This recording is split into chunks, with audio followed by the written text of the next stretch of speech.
munaasabada xafladan oo ka dhacday dalkan Kenya ayaa waxaa loo soo abaabulay ilaa iyo 53 arday oo ka qalin jabiyay Maxadka Atlas College oo kamid ah macaahidda ugu caansan dalkan Kenya. Maxadkan oo ka diiwaan gashan wasaaradda waxbarashada ee dalkan Kenya ayaa munaasabada xafladiisa waxaa ka soo qayb galay xubno ka socday wasaaradda waxbarashada ee dalkan Kenya, maamulayaasha iyo gudoomiyaasha guud ee Maxadkan Atlas College iyo macallimiinta iyo ardayda wax ka barata, iyadoona halkaas sidoo kale xafladu ay ka soo qayb galeen waalidiinta ardayda ka qalin jabinayay Maxadkan Atlas College. xafladda inta ay socotay oo ay soo jeedatay dadkii ka qayb galay waxaa lagu soo bandhigay riwaayado aad u qiimo weyn kuwaas oo ka hadlayay qiimaha ay leeyihiin waxbarashada, iyadoona sidoo kale halka ay khudbado kala duwan ka jeediyeen ardayda qalin jabinaysay kuwa uu ku soo bandhigayay waxbarashada ay ka dhaxleen Maxadka Atlas College oo ay maanta ka qalin jabinayeen. waxaana gabagabadii iyo gunaanadkii ka hadlay goobta xafladdu ay ka dhacaysay maamulayaasha iyo macallimiinta Maxadka Atlas College qaybihiisa kala duwan kuwaas oo muujiyay sida ay ugu faraxsan yihiin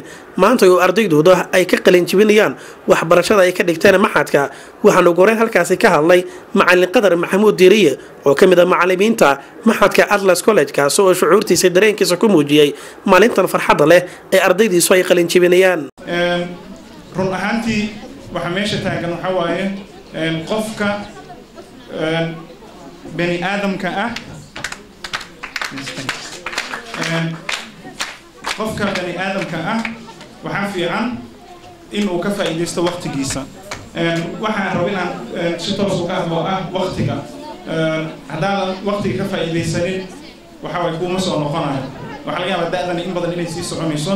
dan intaan joogno waddan fiican oo aqoontiisa ay fiican tahay aan joognaa, nabadgelyo aan ku haysano, waxbarasho fiican leh, kolleejo fiican iyo iskuulaad fiican sidoo kaleeta leh. waxaan jeclaan lahaa in waxbarashada lagu dadaalo. intay xafladda socotay dadkii halkaasi ka hadlay waxaa kamid ahaa agaasimaha Kalsan TV qaybta Nairobi Intisaar Saalax, taasoo kamid ahayd ardaydii hore ka qalin jabiyay Maxadkan Atlas College. waxaana ay tilmaamtay in Atlas College uu yahay mid muhiim u ah lafdhabarna u ah bulshada Soomaaliyeed ee ku nool dalkan Kenya. intaasi kadib waxaan kamid ahay ardayda wax ka baratay Atlas College. waxaan bartay maadada la yiraahdo Managing People and Leadership. mahadaas waxaa iska leh macallimiinta Atlas College daray maadadii aan bartay ama tacliintii aan ka bartay Atlas College in aan maanta ka mid noqdo dadka ku shaqeeya.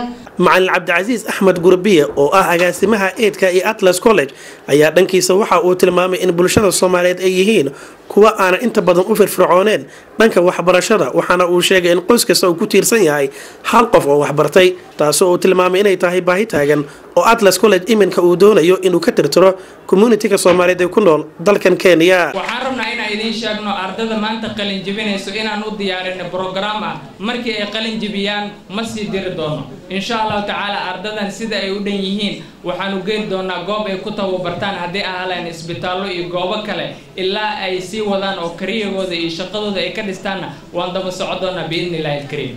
maamulaha guud ee Maxadka Atlas College oo gabagabadii gunaanadkii ka hadlay goobta xafladda ay ka dhacaysay Cabdiqaadir Maxamuud Ibraahim ayaa dhankiisa dardaaran u jeediyay ardayda qalin jabinaysa, taasoo uu ku tilmaamay in ardaydan aysan waxbarashadooda intan oo kaliya ku ekeen, loona baahan yahay in waxbarashadooda ay halkaa ka sii wadaan.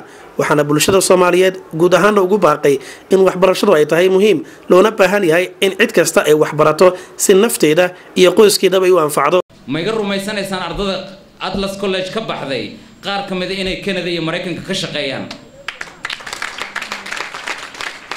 arday fara badan baa Europe ka shaqeysa, arday fara badan baa maaragtay joogta Soomaaliya, arday badanna waxay ka shaqeeyaan wadankan Kenya. hadday noqon lahayd shirkadaha, hadday noqon lahayd cisbitaalada, macnaha annaga waxaan nahay community college sida uu Mr. Cabdicaziis u sheegay, ma nihin macnaha profit making organization inaan meesha faa'iido ka sameeyno. waxaan rabnaa inaan soo saarno aqoon-yahano Soomaaliyeed. Cabdifataax Maxamuud, Arizona, Kalsan TV, Nairobi.